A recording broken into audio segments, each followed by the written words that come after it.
ভাই কয়েকদিন ধরে লক্ষ্য করতেছি তুই অনেক ভালো খেলা ধরেছিস, টিমমেটরা তো পুরো অবাক হয়ে গেলো তো খেলা দেই।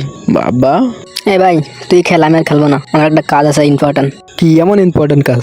আরে বিড়ি খাবো আমি যাই, তুই তো সব খাস নি শালা, তুই কোনো পুরুষ মাসের মধ্যেই পড়িস নি। ভাই তুই এখনো বিড়ি খাস? হ্যাঁ খাই তো। ভাই তোর যে প্রথম গার্লফ্রেন্ডটা ছিল ওর সাথে ব্রেকআপ আছে হওয়ার কারণটা কি? আরে ভাই ওর এলাকায় দূরই সবাই বদনাম দিচ্ছে ভাই, ওর মা ভালো না, বাপ ভালো না, ওর নিজে ভালো না, মানে পুরো এলাকায় দূর বদনাম দিচ্ছে ভাই। তা আমি কিভাবে ওর সাথে প্রেম করতে পারি? আমার ভাই অনেক বুদ্ধিমান, এই কারণে আমি একবার গর্ভবতী না মানে গর্বিত আর কি। হ্যাঁ ধন্যবাদ ধন্যবাদ। আর ভাই দ্বিতীয় নাম্বারে যেটা ছিল সেটার কি হলো? আরে ভাই ওই একই কেস, খারাপ মেয়ে না কিটা ঘর সংসার করতে চায় বল ভাই তুই? হ্যাঁ একটু সুন্দর ছিল, কিন্তু সৌন্দর্য তো আর বেশি দিন থাকবে না তাই না? ভাই তুই লোকের মুখে বদনাম শুনে ব্রেকআপ করে দিলি, কারণ তুই বুঝতে পারছিলি যে সে যদি আমার জীবনে আসে তাহলে আমার জীবনটা সে ধ্বংস করে দেবে, তাই তো নাকি? ঠিক তাই, আমি অনেক বুদ্ধিমান ক।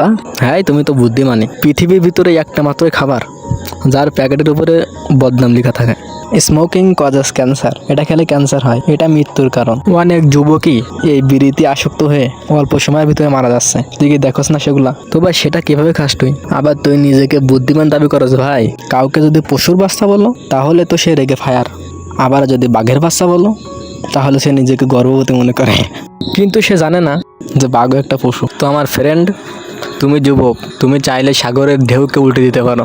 কি ভাই তুই কি পারবি না বিড়ি ত্যাগ করতে? ভাই আমি এইভাবে আগে কোনো দিনও ভাবিনি ভাই। হ্যাঁ কোনো ব্যাপার না। তুই কি এখন আমাকে ভালো ভাবতেছিস? রোগ খালি তোর, রোগ আমারও আছে, সেটা অন্য কোনো একদিন তোকে বলবো। সবার মাথায় সব রকম চিন্তা ভাবনা আসে না, হয়তো সেদিন তুই আমার কাজে লাগবি। ভাই আমি আর জীবনে বিড়ি খাবো না ভাই। কি ভাই সত্যি?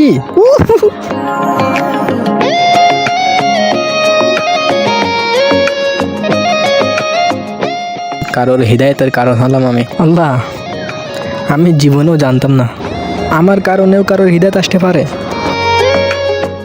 হয়তো আজ প্রথম আপনার খুশি করার জন্য কোনো কাজ করলাম। আমি আজ অনেক খুশি আমার সৃষ্টিকর্তা